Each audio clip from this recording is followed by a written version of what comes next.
The first 3 weeks of the eruption here in Hawaii, crazy things would happen in the middle of the night. A new fissure would open up and it would threaten a new neighborhood. Thousands of people were evacuated from their homes. I started the Hawaii Tracker Facebook group to help people understand what's going on and get their questions answered. Hey, how's it going? We're live. This is Fissure 20. We had hundreds of people all throughout the neighborhoods sending in videos, articles, and images. We spend a lot of time making sure the accurate information gets out. This is live. Still lava moving. They weren't just sharing a story, they were helping their neighbor. If a family was being evacuated, my group would just jump in and help out. So it was huge. They were watching out for each other. Hello everybody, thank you for coming. Thank you for the support from everybody. As we go through this, we're growing closer together as a community. When tragedies like this strike, you really realize how much you need each other.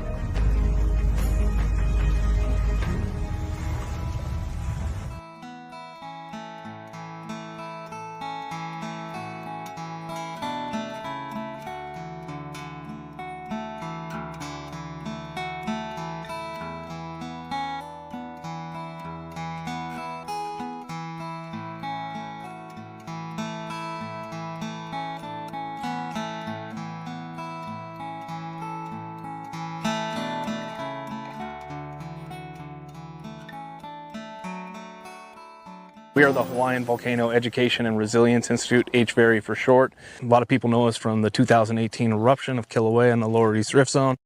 Working under Hawaii Tracker on the Facebook group. Since then, we've been trying to carry on and take the lessons, the hard lessons that were learned during that eruption and try and prepare for the next major disaster that comes to our island. Yeah, and so we do that through two different programs. One is volcano education, and the other part is digital resilience, which we address through online groups on social media. So the way the two programs work together is that the social media networks end up being a distribution pathway for all the information. And having that network in place means we can provide more than just volcano education, but any other preparedness information as well. What we were working for really came about in the Mauna Loa eruption in 2022. Within hours of that eruption starting, we had the mayor, Mitch Roth, we had USGS-HVO Ken Hahn on the stream trying to help flush out a little bit of the ongoing because it's so new. It's completely different from our previous major eruption, which was 2018.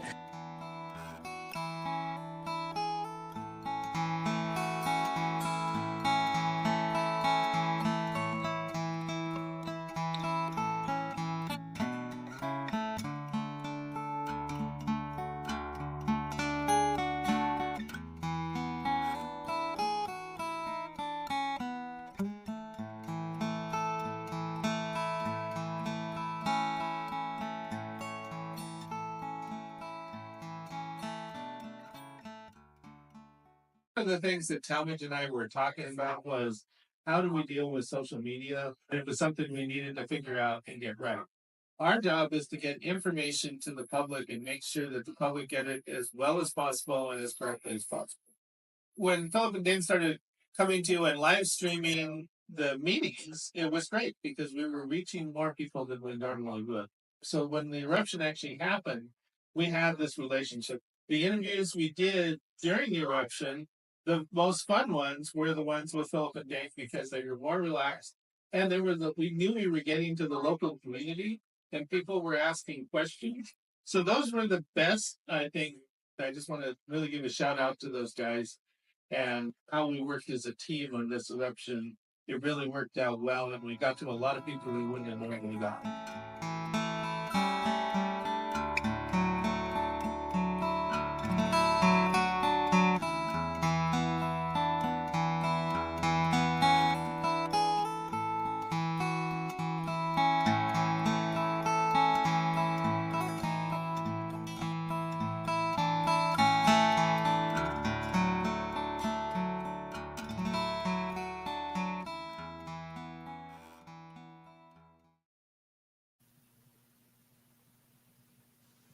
Aloha everyone, and welcome to our Hawaiian Volcano Tracker.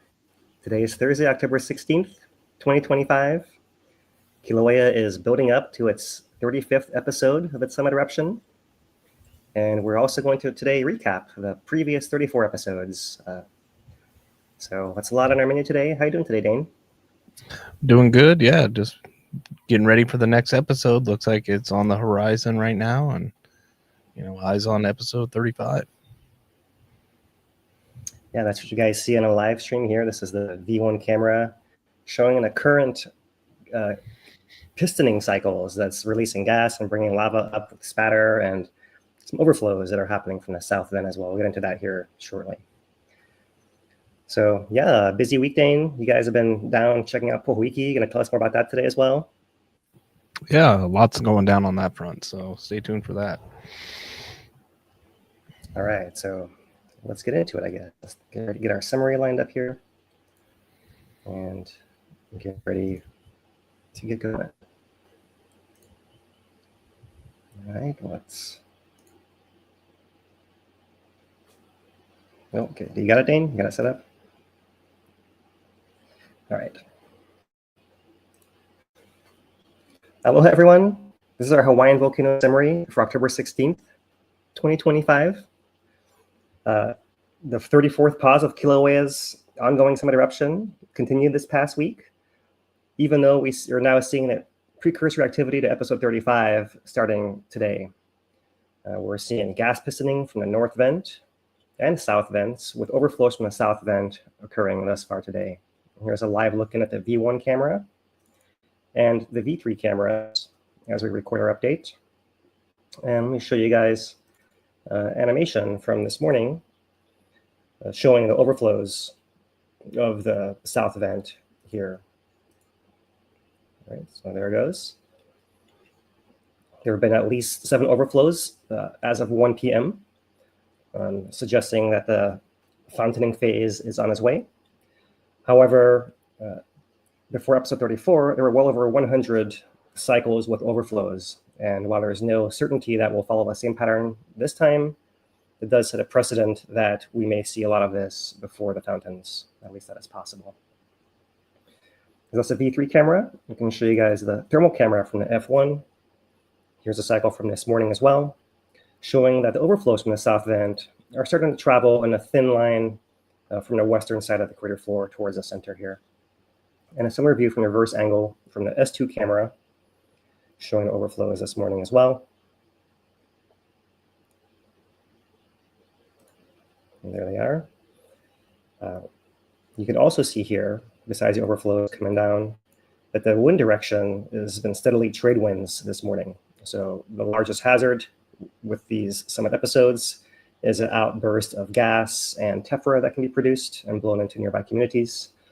And although we've had variable winds over the past week, at present, it looks like the trade winds are favorable and would impact to nearby communities. We have this satellite distribution yesterday showing trade winds to the southwest. Conditions from our Purple Air Citizen Science Monitoring Network are showing fairly good values across the island. And there they are. Some increased values continue in a coincide from our lower level emissions that occur between our fountain episodes.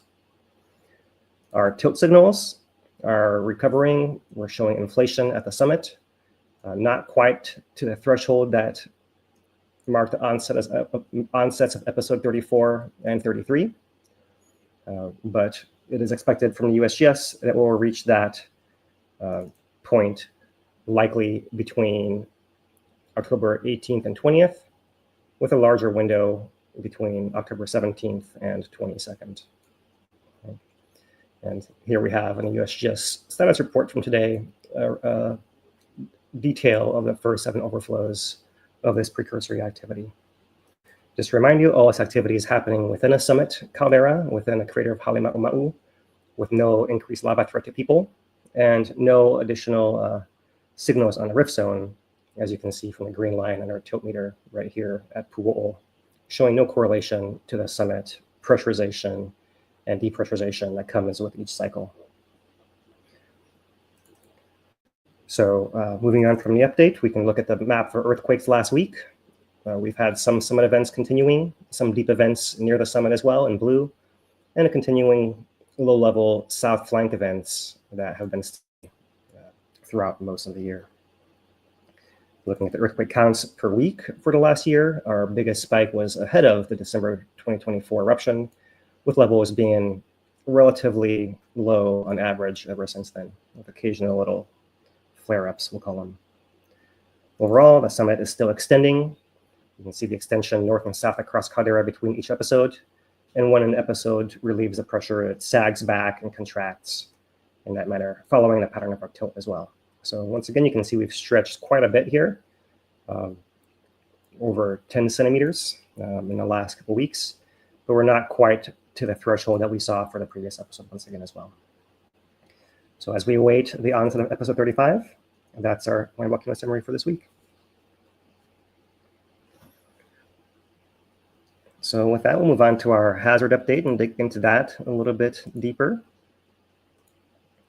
And we'll show you guys the V3 camera time lapse of gas. It's taking a little longer for my videos to play today. Let's hopefully go through. There it is. So here's a V2 camera, daytime views for the last week. At the start of this sequence, you can see the more variable wind directions when they blow more that way or this way. But now, in the more recent days, you can see the trade winds keeping that volcanic gas emission to the southwest. Let's play it one more time, smoothly from the beginning. You can see that switch around of the gas coming towards the camera.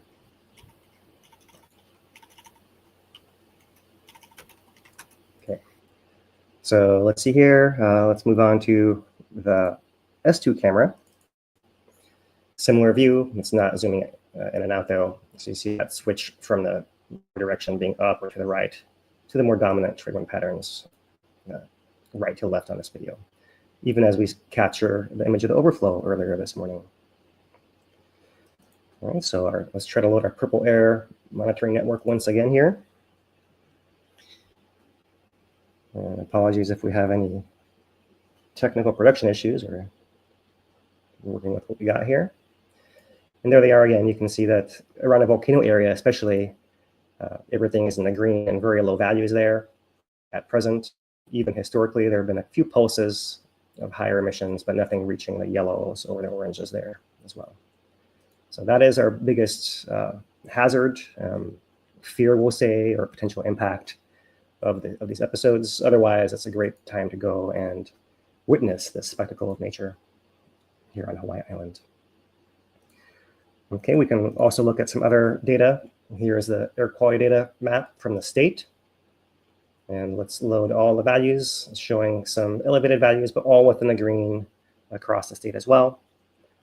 And jumping to the national park air quality site, their map is showing everything in the green in the viewing area around national park as well.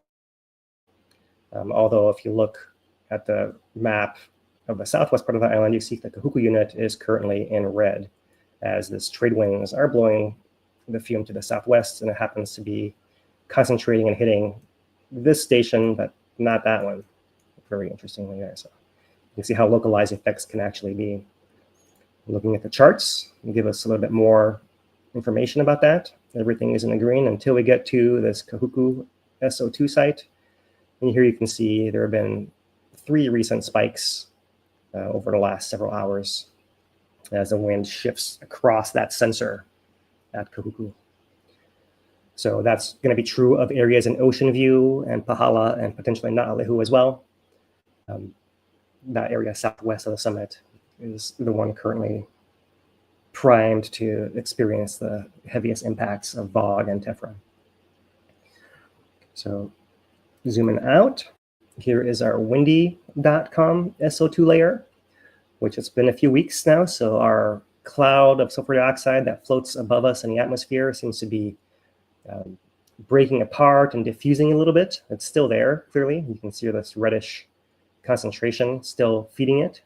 But we typically see a much bigger red addition to this once we have one of these episodes beginning. So how much different it looks then.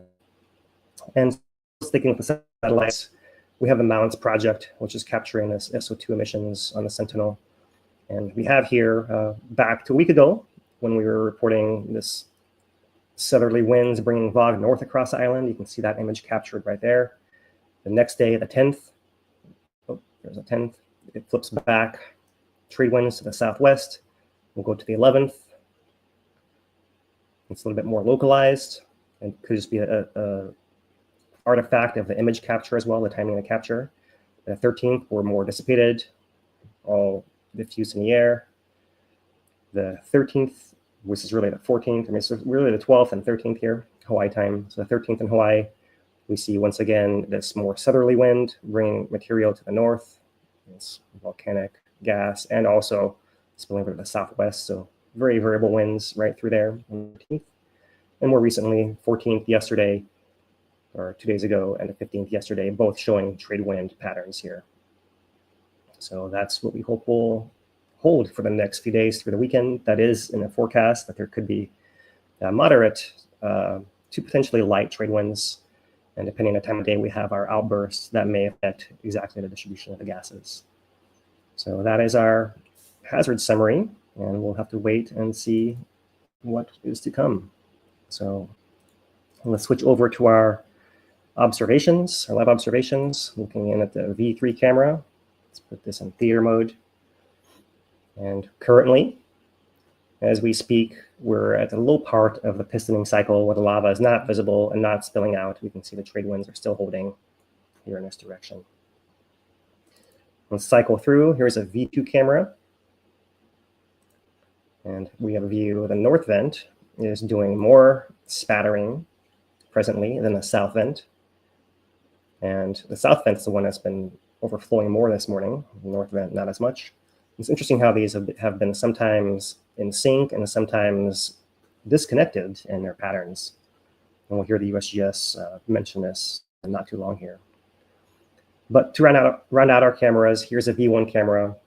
Let's make it bigger again. And there you can see the active spatter currently ongoing as being released through this magma column.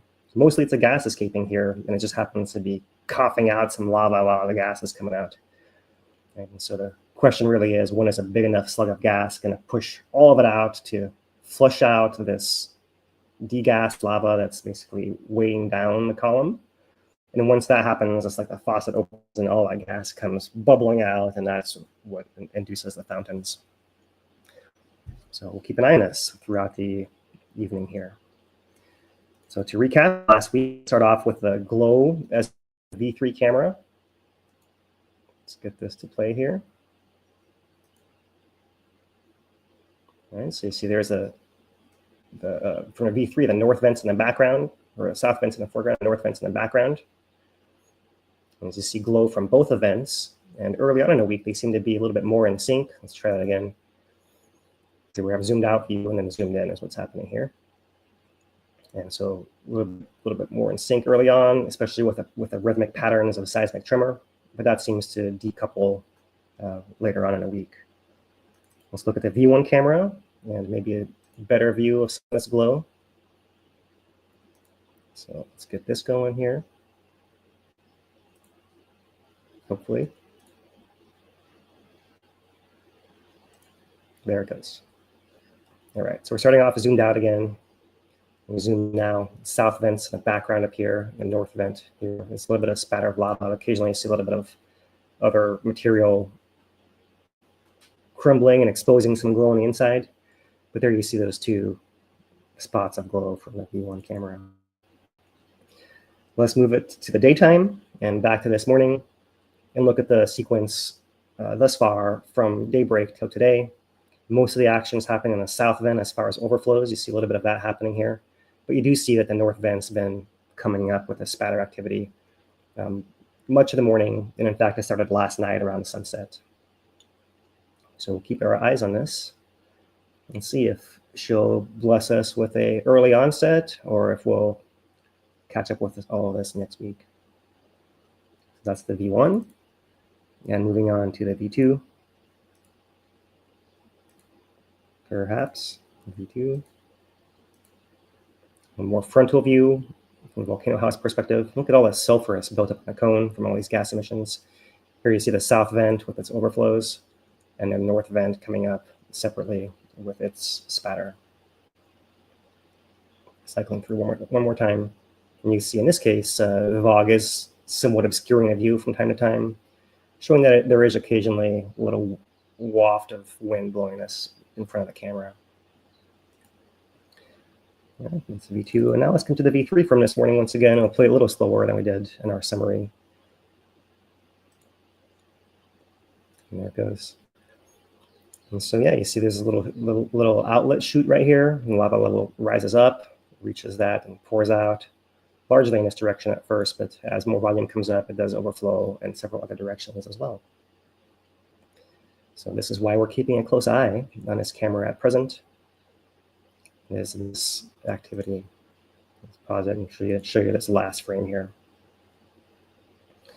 Okay, so let's do the same view, zoomed out a little more, the S2 camera. There's our trade winds once again. Look at all that sulfur buildup. And here's our south vent and that long flow, long skinny flow that's coming across the crater floor at present. All right, keep it going from there. And finally, the thermal camera cycling through once again from this morning. And there's a south vent flow coming in pulses, as you can see. It's not flowing steadily as one long continuous. It seems like it pulses. The next pulse advances a little bit further, the next pulse a little further, and here we are presently, or about an hour ago, how it looked. So longer term, the F1 camera for all week. There wasn't a whole lot of action in the crater all week. We did have 2 weeks ago the settling of the cone here on the right side, and so some air was exposed. Let's see here that 2 week ago time frame at the end of episode 34 to present, where you see this material slumping and settling. We covered that last week, and then all stays quiet for most of the week until today, where we have these overflows coming off of the south vent. So that was the last couple weeks of F1 camera. And now a couple more longer term views. We're looking at the noon views. This is the KW camera. So similar view as our thermal camera right there. And you see the vent and the cones over here on the right, and much of the crater spreading across the rest of the screen. And all I've done is taken one image from each day this past week and looped them really fast, so you can just hopefully see the changes occurring on a current basis, right? So there's a lot of flickering in the sky. You have to kind of ignore that. Not a lot is changing on this eastern side of the crater that we can see from this perspective. So I'm going to zoom in to this bottom right corner over here, where we can see the changes in the vent, the slumping of the vent that was occurring following 34. And you see that that happens a lot near the vents. You see it looks like almost like a mouth is opening right there as that side of the vent slumps down. And you see all these cracks moving all across. And from this, it's not surprising if you were to see glow and any of these cracks coming out occasionally over the course of the week, right? So that's the most obvious thing here. The less obvious thing is if you come and look at this area over here. This is an area that's been ponding lava for many episodes. And so this perch pond area seems to collect a lot of gas-rich lava, and over the week it seems to release that gas. Possibly the lava is moving through other areas underground as well, but this is the area that seems to be showing the most sagging on the surface. And you can clearly see that over the past couple of weeks here. Even as the slumping, you can see the slumping as well. The slumping comes as far as here. This flow over here as well, all the way to there, that kind of thing. And even here in the background, you see some of this material over here moving as well.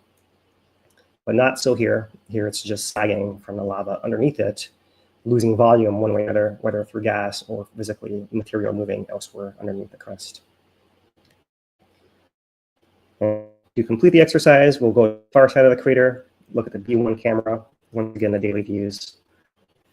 And let's play this animation once again, right around noon each day for the last couple weeks. And most of the changes we've been looking at recently have been over here. In fact, you see, look closely, you see this cone up here really slumping off almost continuously this entire time, all the way up here. This is where we're seeing the rock slides, those hot slides last week with blowing interiors. You see that process still continues even if it's not setting off glow anymore. See the shifting around as well. The changes in the sagging area. The pond is right in there. And now panning to the right, look, when I was looking, I could not see much movement of the ground elsewhere at all. The only thing you do see is these spots where these sulfur deposits appear over the couple weeks as gas is emitted from the lava underneath this crust. So you see this across, these little yellow spots popping up across the landscape. Here's some more. You see it growing where the yellow patches already exist, and in some areas where they seem to appear, such as in here. Play that again. So it's not, I really don't see any movement in here. There's a little bit of maybe a little bit of sagging happening in here, but with the change in the light, different days of weather, it's not as obvious there as well. Okay. What we don't see is any rising of the crater, right, which we've seen in the past as lava injects underneath it. And so here we currently sit, and that's how we are set up for episode 35. One last image to show you guys in our visual segment here, and this is a teaser for what will come later. What I've done here is just overlaid our episode 1 and episode 34 views from the B1 camera. Episode 1 has its event over here. Its flow that bursts across much of the crater floor. That's this one over here, like this. That's the edge of that first flow, the very first day of eruption right there. And I overlaid it, an exact same view of episode 32, just to show you guys how the vent has moved upwards and back a bit as well. And that burst from 32, in that case, wrapped all the way around the crater and to this far side over here. And so at the time of the initial outburst, the crater had been full, but the crater was full at a deeper level. And so as it's filled in, here's how far the lava can travel to fill in this bowl. And maybe if I zoom in to this backside, you can see a little bit of difference in elevation of how much thicker lava is piling up against the wall from episode 1 to episode 32 here. Right, just a little visual gimmick to help us understand how much the crater's really been filling over the past 10 months or so. Okay, so that's our visual signals, and now we'll switch to our monitoring. And what I'll do is I'll highlight a little bit of text from the updates from the past week. So we're going to go back to Saturday, and largely what we're seeing is glow from both vents, spattering from both vents, with some slightly different patterns. So back on Saturday, the USGS states that this variable nature of the glow correlates with the irregular seismic tremor, showing that the pistoning activity continued in both vents at less regular intervals compared to previous days. So they're noting the glow is occurring, that last week we talked about how well the rhythmic patterns were correlating with each other. Then that becomes a little less clear, a little bit messier. That's the Saturday update. We'll go to the Sunday update. Once again, I note the variable nature correlates, but the patterns are less pronounced, a little more of that same decoupling. By Monday, they're noting that the pattern of glow has changed, right? They had seen most of the glow from the south vent following episode 34, and 34 was the one that really burst really high from the south vent, so that conduit was open and seemed to stay open following the event. And it was glowing the most for the first few days afterwards until around Monday, where they noted the north vent got much brighter and the south vent less so. And so there's some changes. They're trying to figure out the patterns there. Move on to their Tuesday update. And in here, where's my highlighted sentence? They note that now, seeing the uncoordinated periods of glow and irregular patterns, they say the gas piston events are not strongly coupled between events. Right? So that's what they're saying there, that even though during an episode of fountaining, we know that lava is coming out the pathways and bursting through both vents, in between those fountain events, when the lava is cooled and sad and all that, there seems to be some barrier that got put into place that now is making them behave a little bit separately as far as the gas and the lava columns rising and glowing and bursting and causing a tremor through the gas releases as well. So that's as messy as we're used to seeing, kind of recovering from the more well-behaved pattern earlier last week. So coming to yesterday to Wednesday, they note that there was a change, and the change was that there was continuous tremor beginning sometime during that day. So maybe a more sustained release of gas, another signal that the episode was becoming more imminent, such that by today's daily update this morning, they once again state that the likely window of episode 35 is between October 17th and 22nd. That would be Friday through Monday, but more likely they say October 18th to 20th. I think I'm looking at Saturday, Sunday, Monday timeframe there. So that was the update this morning.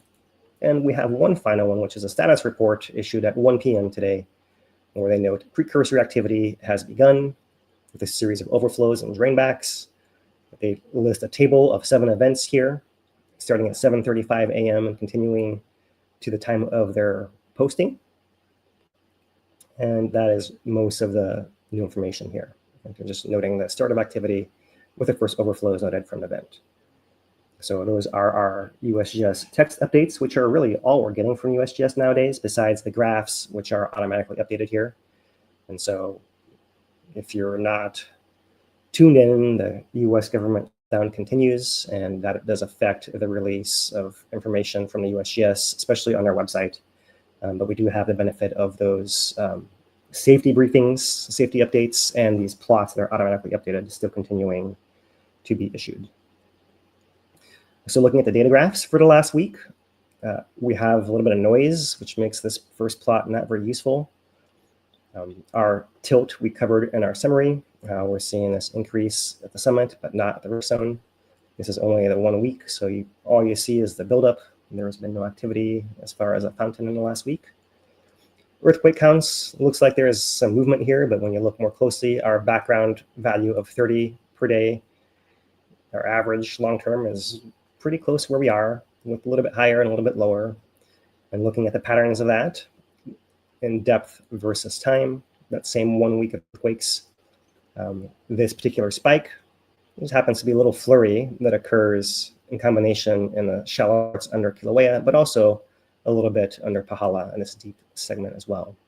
Just off this 1 week plot is we had a larger south flank earthquake on Kīlauea, and there are likely some aftershocks, small aftershocks as part of that sequence here as well. Right? And maybe similar to something you see here, but you see that there's been fairly variable and low level activity overall.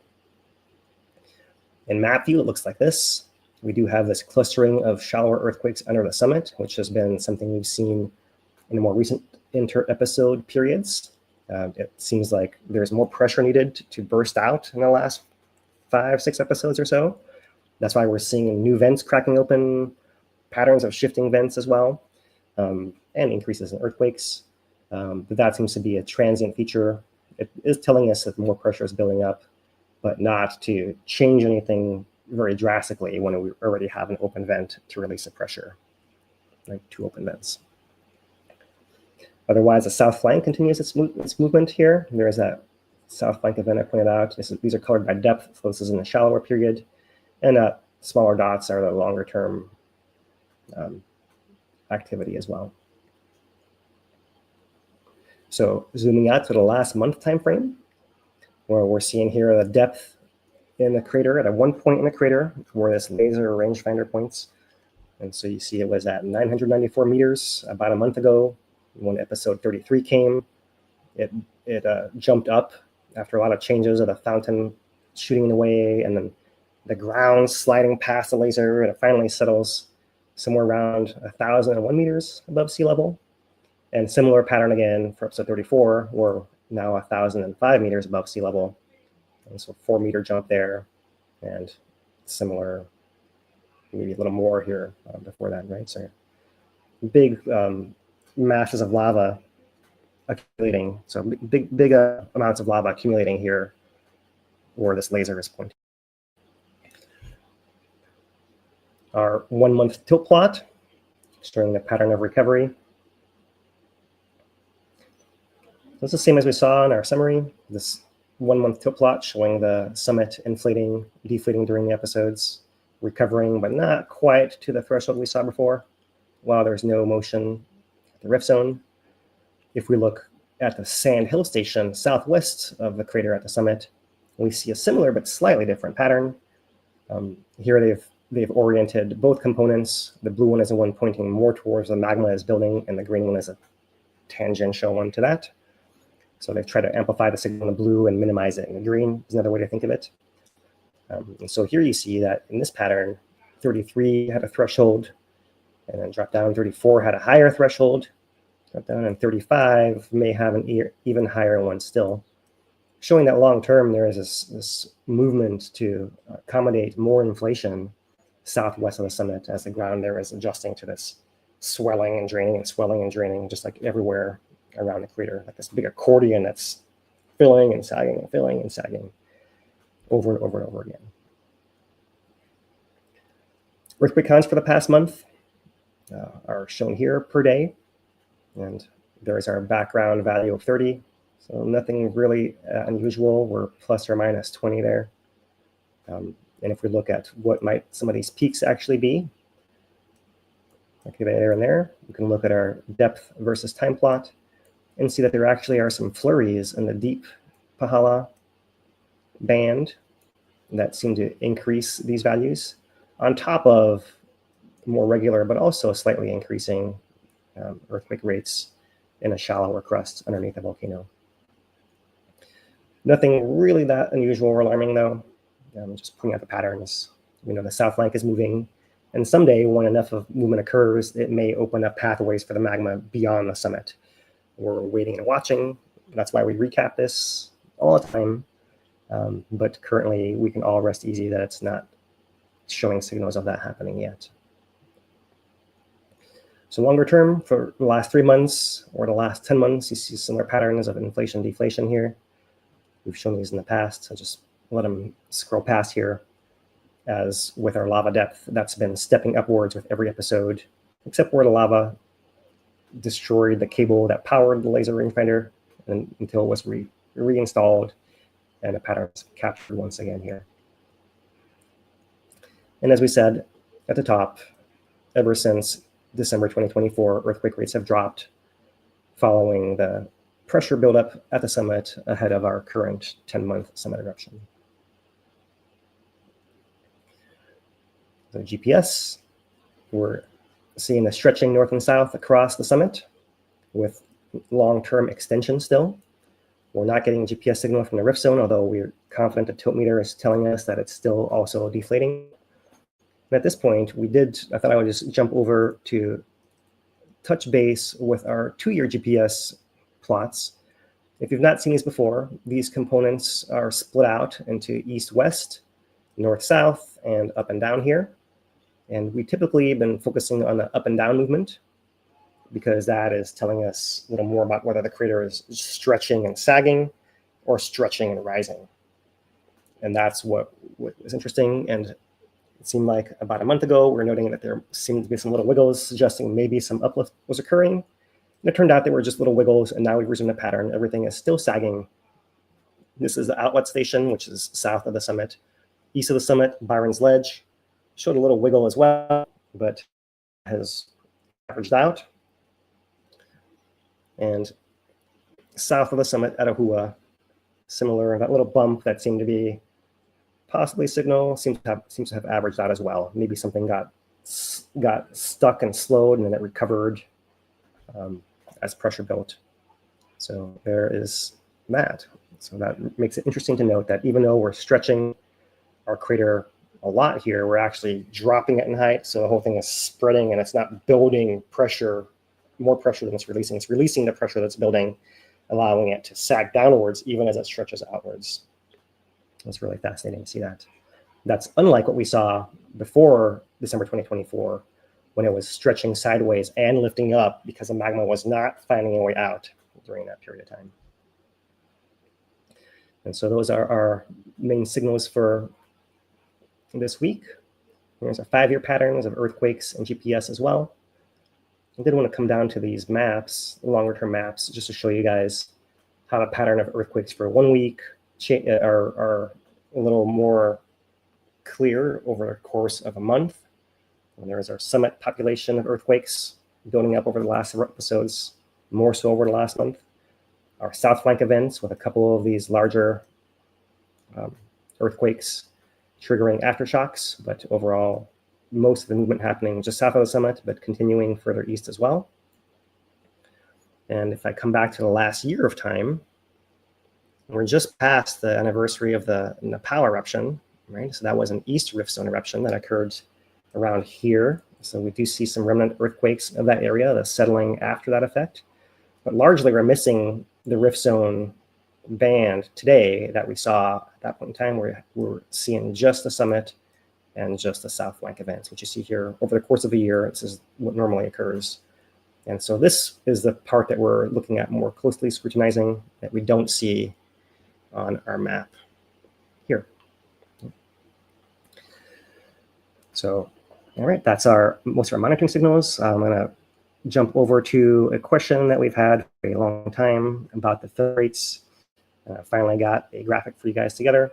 So to start off, what I've done here is in red plot the map values of volume gain for the whole eruption thus far, published by the USGS. Those are the red dots here. And all these other lines are different fits of adding each episode one by one, which is shown down here. And so the ultimate answer is that we have a best fit line in this green value here that seems to fit the data the best, showing a long-term average rate despite all those little deviations, right? This is where we're starting from. Now here's a new thing. What I've done is compress this down into this corner of the graph right over here. And so the graph is pretty simple. It's just got these red dots and the green line, but I put tons of notes all over here to try to make this easier to play with. So the question has been, when is lava going to fill the crater? When might it actually overflow? And given the average rates that we see fitted here, combined with the volume of lava remaining to fill, right? And this is a little bit complicated because from 2020 to 24, we actually had a large amount of lava filled in from many summit eruptions in 2020 and 2021 and 22, 23. Not any in 24, but all those periods added up to a little shy of 200 million cubic meters.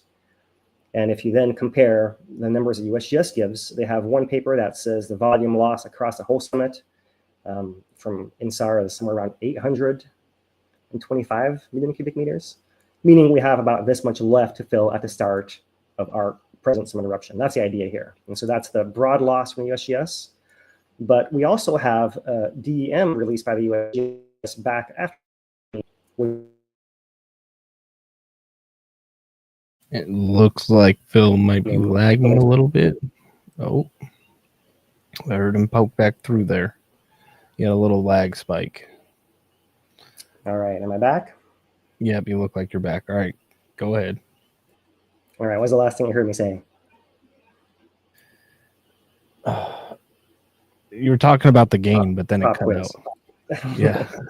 All right, so all right, so let me just restate this, summarize it again. So we have a volume that filled between 2020 and 2023 to 24. We have a value that the USGS gave for the whole summit collapse.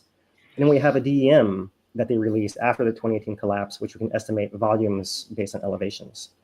And so if we take the crater floor, the caldera floor at around 1,060 meters elevation, that volume is actually lower than that broad volume that USGS states, right? Because we're looking at just inside the crater as opposed to what spreads outside, the whole sagging that occurs outside as well, right? So that actually tells us we have this amount of crater left to fill to get to the crater floor, this much to get around 1,100 meters above sea level, at which point we're nearing the caldera rim, both in the southwest. And there's a question there because that southwest rim is getting higher with lava piling on it now, so that may be changing. But also in the east by Kīlauea Iki, that's not that far from that elevation either, where lava could eventually pour into Kīlauea Iki if it fills for long enough. And so here's a number of how much lava it would take to fill the whole caldera to get to where that's an issue approaching within the next few months, right? So, all right, 360, 500, 628. Those are these three lines. There, that's the caldera floor. There's a caldera rim. And here is the broad whole summit to replace all the lava loss in 2018. So the answer is, at this rate, which we've sustained for about 3/4 of a year since December, presently the data goes to September, it would take 1 more year of this average rate for us to reach the height of a caldera floor to refill the inner hole. Right? That's 1 year, 1 year extra from now, right? To get to where we're near the overflow 1 3/4 years from now. So that would put it in May of 2027, whereas you're looking at September 6-ish, if nothing changes in the rates until then. And just to show you the range of error which may exist, if we take the USGS volume lost for the whole summit, it would take us another 2.5 years to restore the volume lost in 2018. So there is a range of how it actually looks. This is all very speculative, as you can tell, because we've only come 0.7 years and we're projecting out 2.5. And so a lot can change in that amount of time. But there is the best guess for right now. And with that, we'll wrap up our monitoring segment and finish up with earthquakes here, of which we have the last week plotted by depth here. And you see there are some deep events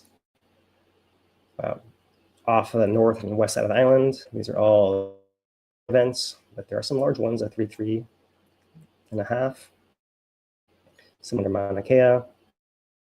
And beyond what we've seen in Kīlauea, which we've talked about the summit events in reds, the deep events in blues, and the south flank events, the most recent of which was a almost 2.2 happening yesterday. We also have a little bit still happening on Mauna Loa summit and a little bit happening on the east flank of Mauna Loa, as we expect with this interaction between Mauna Loa's east flank and Kīlauea summit right through there. So nothing alarming, but the same patterns continuing. That is plotted by depth. And here we have plotted time, showing the same events, with the most recent events here being in the Pahala zone in orange here in the southwest, with a 3.4 occurring yesterday deep at 20 miles down. Okay, so I think we're going to touch in on Mauna Loa very briefly. Mauna Loa is still in alert level normal, aviation code green. So we're just looking at subtle patterns here. Over the last week, we're looking at not just the one summit earthquake we saw on that other map, but there are smaller events picked up on the USGS catalog here, shown across the summit. And let's go back for the whole last month to show you how this pattern is really continuing. And looking at the depth versus time for that period of time, the last month, depth versus time, you can see that there is really not a lot of action here, but there are a couple flurries that occur. And so it's not a constant, it's not very intense. It's a very slight increase in the earthquakes over the past few months from before. And so we're still growing, the crater is still expanding north and south across Mauna Loa summit, while in this case, it is also rising upwards as magma is building within it and not getting out, but it's not pressurizing the mountain enough to cause intense earthquakes, to cause intense movements or anything like that. It's just a slight pickup from the near nothing we've seen for a long time following the 2022 eruption. Before that, we had earthquakes spiking at really high levels, over 1,000 per month, whereas much of the time since then, we've been below 100 per month. And especially after that initial cooling off phase, it's been quite low. And if anything, we've had slight increases there and there off of this very low background value. That's the context that we're talking about here. So that's our full monitoring for both mountains, and I'll pass it to Dane here for his segment. We'll come back with our recap of 1 through 34. All right, thank you, Phil. So how about a update on Poiki? Let's go ahead and get our changes made. Oh boy, there we go. Oh. And we're ready-ish, almost. There we go. So Poiki, progress is continuing, and we're very close to the end of scheduled construction, we'll call it. We will play I'll talk over this workday time lapse. This is the entire work so far since June 9th, and we had a break in July and a little bit of August, but work got resumed again, and The work really, the scheduled work finished up this week. The estimated time was the 15th, and we were down there Monday with the crane deconstruction. The yellow excavator that was down here the whole time has been moved out. So really, we're at the end of scheduled. So what is unscheduled? Well, we're going to see that here in a minute, but I'm going to skip ahead of we're going to wait and see this last little bit of work before they go on the break, waiting for the crane to come in. So we see them widening a little bit. And then we get into our little bit of a break here. So I'm going to skip ahead, and let's go ahead and get to the levee breach. Oh, it went a little too far. So here we go, and now we're about to start scraping away that levee that separates the bay from the open ocean, and starting to get the wave action to start influencing things again. So this was a unique job in that it's never been attempted before, as far as we can tell, and there's a lot of potential issues that come about over the process of this. It's a very strong current out there. Some heavy waves come through as well. Current can come from the east or from the south.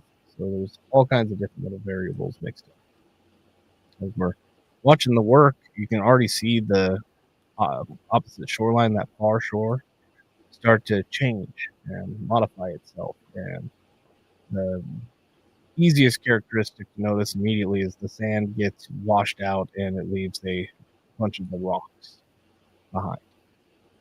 But here is about the part where things are getting more interesting, at least, with the end of scheduled work, is that we have this growing piece of land extending off of that far side. Let's take a little bit more of a look at that. So here, this is just trying to showcase how that movement has taken place with that choking of the access around that breakwater. So this time lapse is taken at the low tide of each day, about roughly the low tide, to try and give a look at the low water mark. So we start at the breach and continue on. We're into October already, and you can see how quickly that thing extends over. Back just one frame.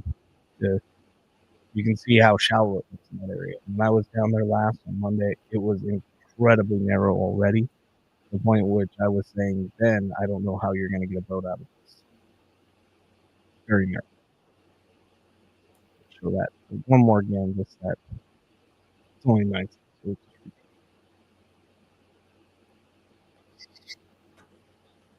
Yeah, it gets really shallow right off the end of the break wall there.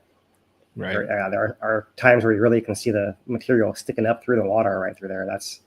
That likely is coming from that far side, and that's the challenge here with leading loose material. Is it's going to move around under the force of the water. Water is one of the most powerful forces on our planet, moving rocks every single day. And here's you can see the original, and then where it was this morning. And look how far that rock sticks out from the left. Yeah, look at that. That wave's breaking right over it. Yeah. Incredible. Yep. And I was thinking you could walk across that little channel that exists. But I've heard a lot of people tell me over the past week, like, oh, well, when the next storm comes in and, it'll wash out some of the stuff. And I really have a lot of reservations about that whole idea.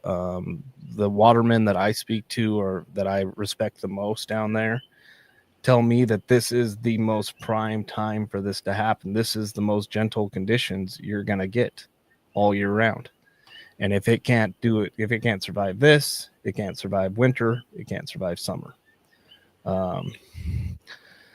And I believe that. And the other thing that there's a lot of speculation about what the sand does, but we know one thing about the sand is it blocked that boat ramp originally. That was the first place it went, and it only stopped growing there when it got too big and extended over the edge that exists out off the shoreline, right? the ledge underneath the water where it drops off into the abyss, right? That was But that happened pretty fast. And so I think there's still a question of whether stuff is being generated and then couldn't accumulate, or whether the generation of it slowed down as well, right? And the point's totally valid. Like, all materials going to move around. Like, the ocean currents will come and move things around, and you just don't know if it's going to wash it out or wash it in. It's going to move for sure, but what's the net effect, right? It's, the ideal is it all washes out, and maybe cumulative over several storms, you have that. It's possible. It's also possible that the reverse happens, that it all washes in. Right? That's what my money would be on, is it washes in by default right now, especially with what we've seen it do. Like, the thing that's so frustrating about this is the most predictable thing. This is hold on a second. That's what it is. This is the most predictable result. I mean, when we were down there prior to this whole thing getting started, this levee breach, I was talking about the breakwater and that far side being the area that it would choke. We talked for years to DOBAR and DNLR of the state about how an unsupported channel wouldn't be able to hold. We even said so much as, I don't even know if you'll be able to finish construction before it's compromised. And here we are, right? This is a photo from today. So from what I hear, and again, this isn't confirmed right here, but I hear that there is going to be some kind of follow-up work. I'm not sure what that's going to entail. The hard part of this is that the way in which that the material is washing in from that far side really limits access for machinery to get over there to be able to scoop it back out. They work their way backwards when they remove the levee. And by working your way backwards, you can't go back across it. And to get in there with a piece of machinery is going to take a whole bunch of work. So we shall see what Poiki holds. I did have a little bit of footage just showing of the deconstruction, the decommissioning of the giant crane that was down there. So I took this on Monday while we were down there for a different project.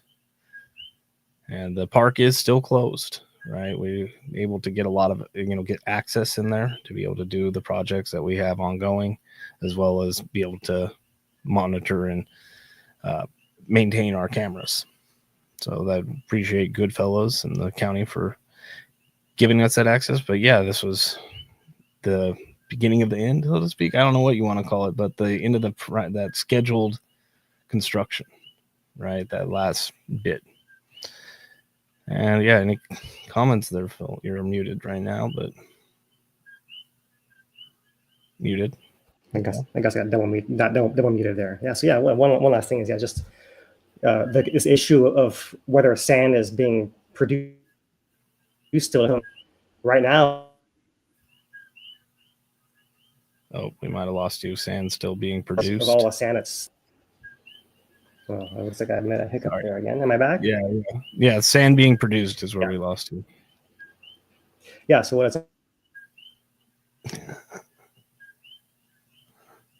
And now it really. How much sand is being produced? Go ahead. Well. All right. I'll keep trying here. Try one more time.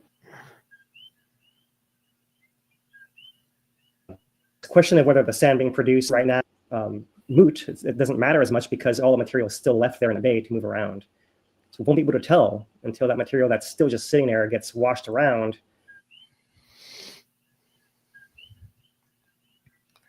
And find some kind of new equilibrium. This is what I'm looking at term. Right. It might take a while for that to settle out. So that's why we're watching and why the camera is there. All right. So with that, I believe we can go ahead and talk to Lou in the community corner. Let's see. Do we have a layout for that? I believe we can go to this and we'll get Lou in here. See what he has for us in the community corner.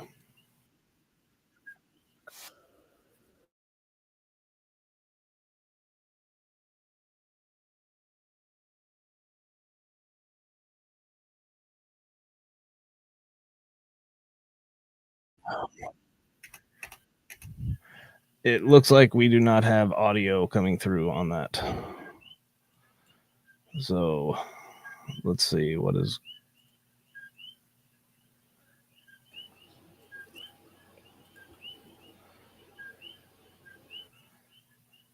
Let's see. Let's try a different route.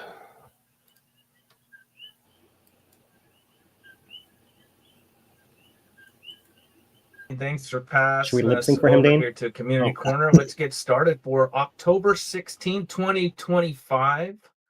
There are some things going on in the park, and there's some things that aren't. There's going to be some limited services up there due to the government shutdown. The one big one is the Kahuku unit is closed, and some areas around the main part of the park, you'll also see some limited services. So make sure you're prepared when you go up to the park. There are some trails still closed. There's going to be cones out there. Just because nobody's around doesn't mean just jump on through. But watch out for the yellow jackets while you're up there. This is the one program that was scheduled for this weekend that we were all looking forward to. The Jagger program previously scheduled for October 18th is canceled. Okay, that's down at the Kahuku unit. So we'll let you know as soon as that comes back up with a rescheduling. That's the Dick Hirschberger program that was going to go on down there. There's the pesky yellow jackets. That's still kind of this time of the year. It's getting a little cooler up there, so they'll be limited, but they're still out and about. Stay away from them. They do sting, and they call their buddies, so don't aggravate them. We did have overflow starting this morning. We could have more activity happening tonight, but we're looking at episode 35 coming up. While you're in the park, stay in bounds. There's plenty of viewing around there. There's a shot from one of our viewers that took from Kīlauea. But viewing is great everywhere. You don't have to go out of bounds. You don't have to take that next step closer to the edge when it's dark. Up there, there are holes, there are rocks, and cracks all over, and the edge just drops off. So pay attention. There's the drive into the park from the entrance, from the main entrance, all the way up to the Welcome Center, which may or may not be functioning. They won't have some services in there, but there is still parking, and there's still some outside porta-johns that you could use if you need them. It's a good place to park. You can walk straight across to the viewing areas. You can park behind this building. This is the new HVO building at KMC that they're working on. Thanks, Yvonne, for hooking us up with that image, and these as well from Yvonne. You can see there's parking right back behind here. You'll see the parking area signs. There is the flag to look for as you're going to KMC. If you're looking for this area to park, it's going to be on your right-hand side. Go ahead and pull in there, or you can keep going straight to the Kīlauea overlook or all the way up to where the old Jagger Museum was at. There's plenty of parking up there, and the restrooms are open up there as well right now. There's some parking that's at the Kīlauea Visitor Center that's all being redone. That's going to be the new outdoor lanai area, which should be really nice. Some more pictures from Yvonne there of what's going on. Because there is construction going on, it makes parking difficult. Some places are going to be open. Some places are going to have limited parking. Be patient. You'll find a spot. There are some of your viewing areas out around the park, anywhere from all the way up to the Jagger Museum, down around Volcano House, Waldron's, all the way around to Devastation Trail and Kīlauea. You can't go wrong, especially since the South Vent looks like it might put on another show. If you are waiting in your vehicle, know that you may still be able to see the fountain while you're waiting for a parking space. Be patient. Pack some snacks. Bring your own water, because visitors to Hawaii Volcanoes National Park need to bring their own drinking water for their park adventures. Water filling stations are not around like they used to be. They will be again soon, but please bring your own water, especially if you bring pets that are on a leash. Hint, hint. Because we have limited services up there, there may not be as many rangers walking around or emergency services that you may need. I would recommend packing some of your own things. Exposure is a real threat up there. Being out all day in the sun and the wind, you need sunscreen, you need a hat, you need plenty of water. Windburn is a real thing as well. Be prepared. You can always go into Volcano House. It is open if you need some assistance. Here's some of the closures that are still going on. You'll see the roads closed. If you have backcountry permit, I don't think you're getting a ride right now. You're going to have to hoof it or bring a bike if you need to get to certain areas. It's just the way it is. If you have a question, you can try calling 808-985-6011. I don't think anybody's going to answer. They rarely pick up the phone when they should be there. They're just always busy. Park safely and secure your valuables. I cannot re-emphasize this enough because they're just bad people. They're just bad people out there. Put the stuff in your trunk, carry it on your back. Just don't leave it. It's where somebody can see it. Make your experience a good one up there. We do have some events because it is the fall festival time of the year. We have Holo Holo Halloween going on. It's a Big Island Fall Festival. There's a bunch of them going on around the park. We do have episode 35 happening, but if you happen to be here and episode 35 is finished up or hasn't started, maybe you've already gone and looking for something else to do, I recommend going and check out some of the local events. This is going on the 16th, the 17th, and the 18th, 19th of this month. Pumpkins are grown locally in Hawaii. We have a pretty amazing, I guess, special event happening. It's the 100-year anniversary of the Palace Theater downtown. They have all kinds of things running all year, from different type of movies and kind of Broadway style theme shows. It's pretty cool. It's a historic monument for us here. You can check them out, get tickets, hilopalace.com. Their event is October 23rd at 7 p.m. The bonsai show is going on Saturday, October 18th from 9 to 3 p.m. That's a great one if you're into plants. We have a lot of good bonsai presentations at these, if you're into that. On Saturday, October 25th, the big fall festival is going on at Higashihara Park. Don't miss that one from 10 to 3 on Saturday. Dane's favorite bouncy castle and face painting will be there. Dane, we're in the face painting this year. Come on. And there is a shot of our live webcam. It's we're taking stills every 5 minutes. Dane, have to refresh me on that one if it's 5 or 15. It's right around there to capture all the dredging that was going on. Dane's going to have an update, if you haven't already heard it, of what's going on at Pohiiki.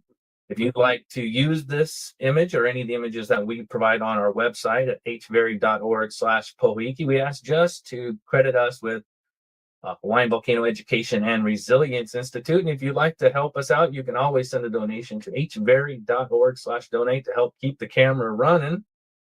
And that brings us into our fall fundraiser that's going on. We have a goal of $5,000 that we're trying to raise. We're just about over 1,000 right now. Any support that you can would be grateful. Your donations support our volcano education, our digital resilience, and our youth development programs. So mahalo for your support. And if you are interested in getting an email of when the next episode of the ongoing eruption happens, you can go ahead and sign up for it at hveri.org/subscribe. Also get onto our email newsletter list on that as well. And Dane, take it away.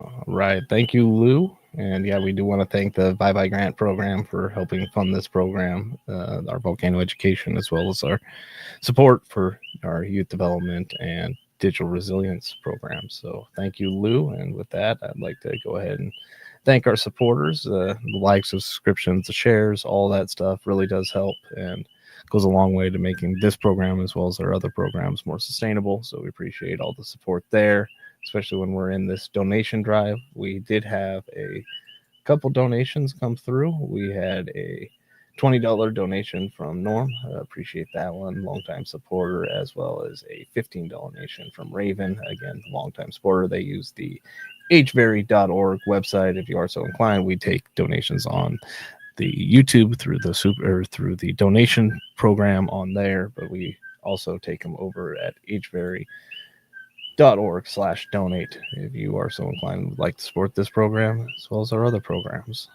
Yeah. And I think So Dane, that, yes. so So we cut out. So I don't get a question. should I throw us up here just to aggravate you? Oh God, yes. Yeah, Oh, there, I just threw up the QR code for the donations to see how you want to react to that. That's my prompt for you here. Yeah, that's definitely a QR code. Lord, take it off here. All right. Well, I think that gets All right. through the mid-roll, and we have a special presentation at this point. If you have that on deck, Phil. All right, let's on stage here. All right, so I thought we would just start off by getting another live look in here at the V3 camera. You see spattering from the north vent in the background here. Glow from the south vent. Swing around to the V2 camera. A little darker from that perspective, but similar view. Look at the spatter burst getting higher out of the north vent. And our V1 camera pointing right at the north vent. See that the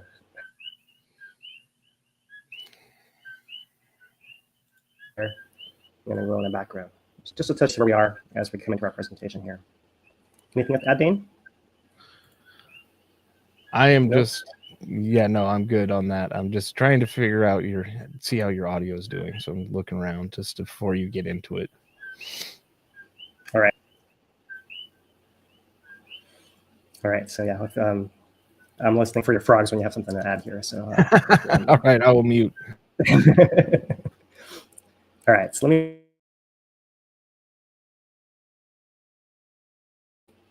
what we're going to look at here is the 34 episodes we've had so far of our Kīlauea summit eruption, and any patterns we can discern from them thus far. This background view here is an opening shot from the V1 camera of the initial opened up across the crater, but also off screen to the right where the vents would eventually form and concentrate. So we thought we would do this by grouping these episodes into 4 different, what I'm calling 4 groupings, which I'll call Act 1. And I'm going to start doing this on the basis of these fountains here. So you can see the first episode through the 4th episode were really the opening burst with a fissure and flooding of the crater floor and evolving to having timer low fountains. And then we come to the second phase or second act here from episodes 5 to 17. And really 17 and 18 is a little bit blurry through there, but I'm drawing a line between them just for our purposes today.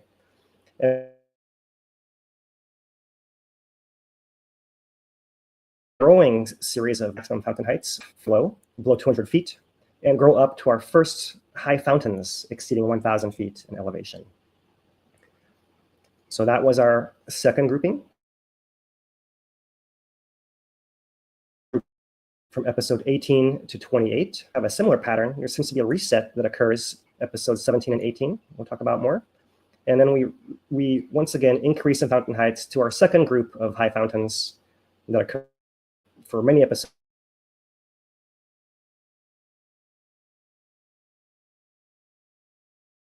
Final grouping, thus episode 39 through 34, where we once again seem to have a reset of the maximum fountain heights and its growth back up to the third peak, the third fountain, our tallest. So our third high fountain, our tallest so far, that's this one from episode right here. So here's a recap of how this actually plays. Phil, we're having a bunch of cutouts happening. You're cut out right now. And Or hopefully showing the high fountains. Oh, there he is. You know, a good amount of cutouts happening right now. We're still taking a look at it, but just so you're aware. Sorry. Opening might have cut out right there. So yeah, let's Did I finish? No, doing my you keep cutting. skip rope? Oh, no.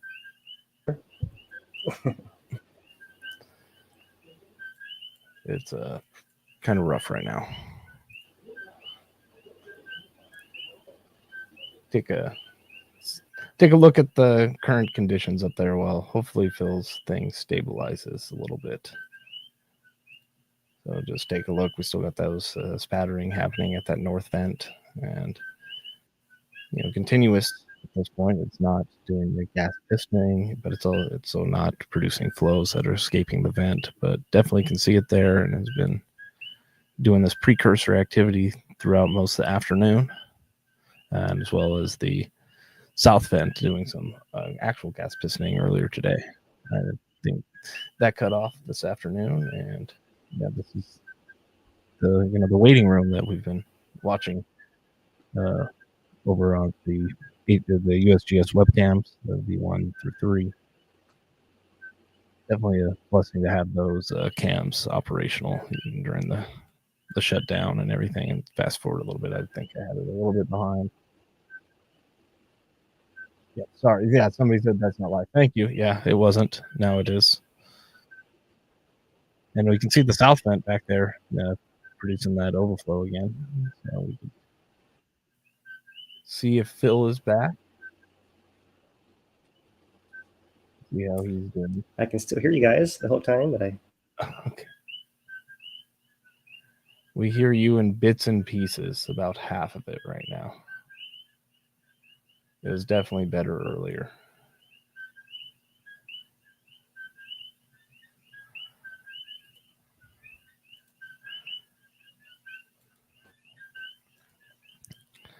Looks like he's still frozen over there. Yeah, we've always wondered about these episodes happening while we're live on the stream, and these recursory activity we've seen before while we were streaming, and then it lasted throughout the duration. We'll see how this goes, and see how long we're going to go with current situation. I can see you moving now, which is a good sign. Might have spoke too soon. I'm here and I can hear you guys continuously. Oh, dang.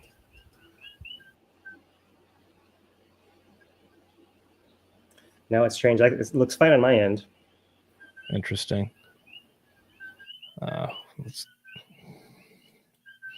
We'll keep going, and I will just try and figure it out.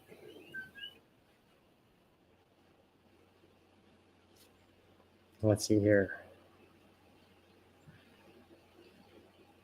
All right, so am I a little more stable, perhaps?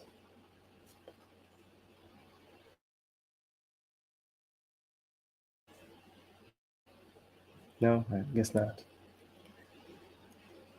Go ahead. It looks like we might be building up over there on that live view. But we can go back to the... Yeah, I want to switch to the V3 camera here for a couple minutes. Yeah. All right. Go.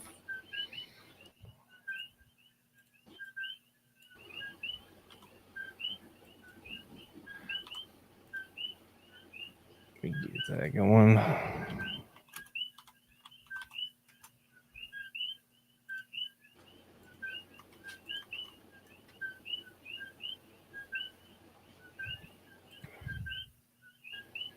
And there we go, looking at the current activity there and that south vent off the V3 camera.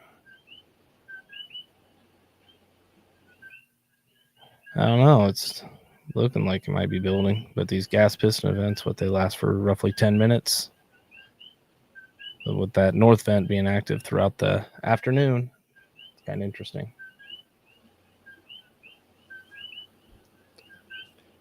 What are we usually looking for, Dane, when we're looking?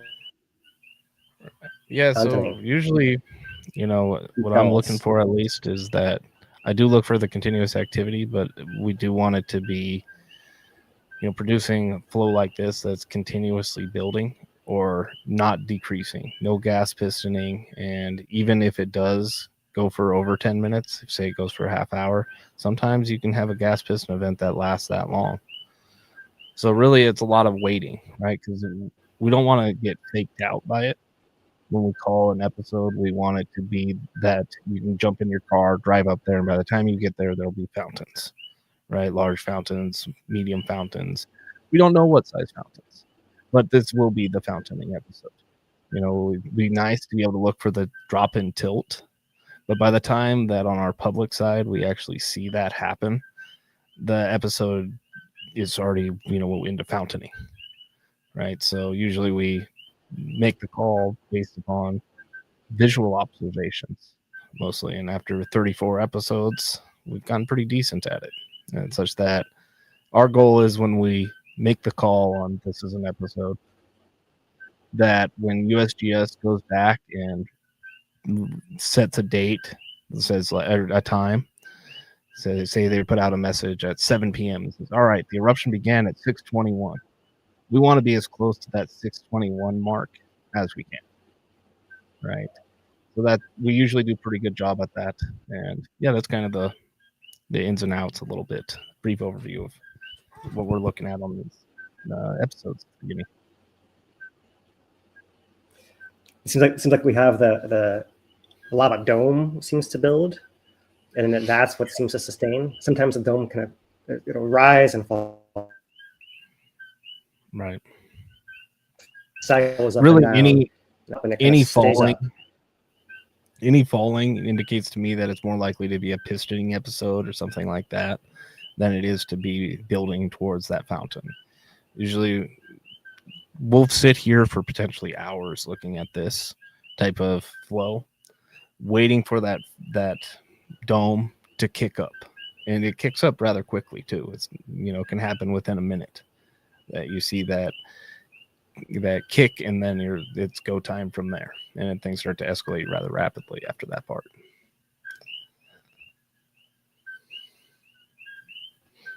Yeah, so interesting look, right? In the waiting room. All right. You look maybe stable. Let's try it again. Would you like me to try it, or should we defer it at this point? I mean, the thing you did is so good that I almost feel like deferring would be the best course of action, so we can get some good audio and visuals on it. We got through the update. That's the good part. Right, we got through the update without that many tech issues, and that's awesome. Maybe special for next week. All right, so let's do that. We'll save it for next week. Yeah, and then look on Hawaii Tracker tonight. For 35. Yeah, look on Hawaii Tracker tonight. Check out our the sign up. I'll go ahead and flash that across the screen now, just so if you want a notification of when we think it's going, that's the spot. We will email you with our announcement of episode 35 when it does begin. Right now, this is still what we would consider precursor activity, even though it is building from earlier. We're not there yet. There's a lot of little intricacies in this, and it's very easy to get up there too early and spend 8 hours waiting for it, only for then it to go. Right, so that's what we try and avoid with this mailing list. Is we'll tell you when to hop in the car if you want to get up there and get a shot, or be aware for the SO2 hazards, or potentially the Pele's hair hazards, right? Depending on the wind, a lot of different people can be affected by either. So that email is kind of like it's game time, and we now know that these episodes usually run 12 hours or less. More recently, it'd be a decent estimate or idea on what to expect, once it does begin. So that's a big question for episode 35. Will we have the same rate of lava coming out? It was twice as high in 34 as all the other ones. It was crazy.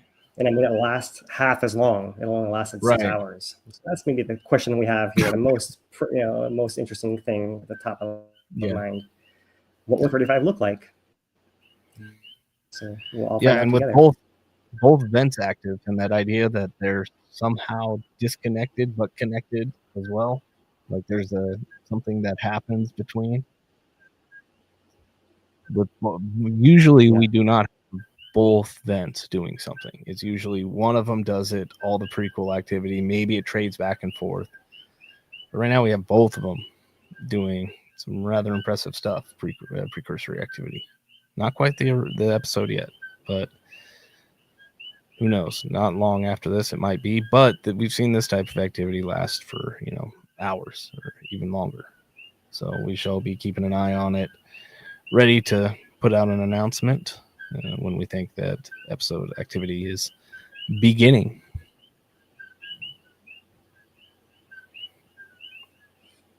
All right, Dane. Anyway, yeah. Thanks, Phil. Why don't you sign us off?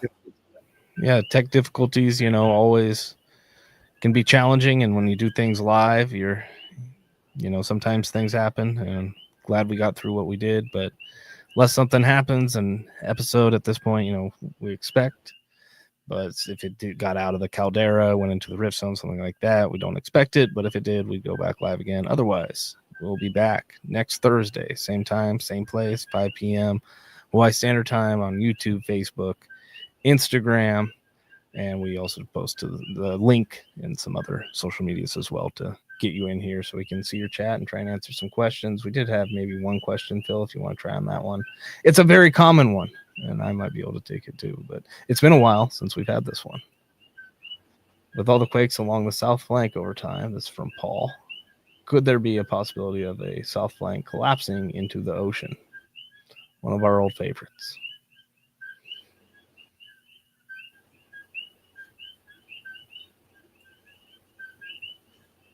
You gonna take it? Okay, so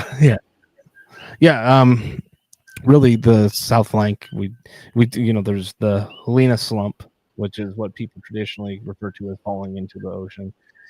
South flank can create some significant earthquakes, can generate tsunamis. The idea of it falling into the ocean is a bridge too far, for me at least. It's more like it's the part the most of the island moves north, but the south flank moves south, and creates the void and the intricacies and the interesting parts about it. But falling into the ocean, I wouldn't be too worried about. There's other things to worry about, catastrophic impacts to Hawaii from natural disasters. But that's just me. And if you have anything to add to it, otherwise we can go ahead and end it there. See a comment saying 10 minutes after we sign off, she's going to blow. Maybe. We're looking at it right now. Anyways, I think Phil is now frozen in time and space, and we will be back next week. We have Carrie and Dano up top. Appreciate the ASL interpretation. Phil on the back end. And for me, I'm Dane DuPont, and I think just wave hi, Lou. Hey. Lou made Looks like it. Dropped off, huh? Yeah. Good thing we decided to pull the plug on that before getting into it and that happening. So that makes me a little, not happy, but it's like we made the right call. Yeah. All right. Hey, one thing I'll throw in before you say goodbye. Phil hit around the point when he says when you and I are watching to make this call on our email, it's that doming we're watching. Yeah. See how long that dome stays up there before you and I are chatting. That's what I'm watching. But even at this point, we'd be messaging, being like, so who's staying up tonight? Or something like that. Who's going to bed prepped? Yeah. Right on. All right. Well, thank you, everybody, and we'll be back next week. Aloha.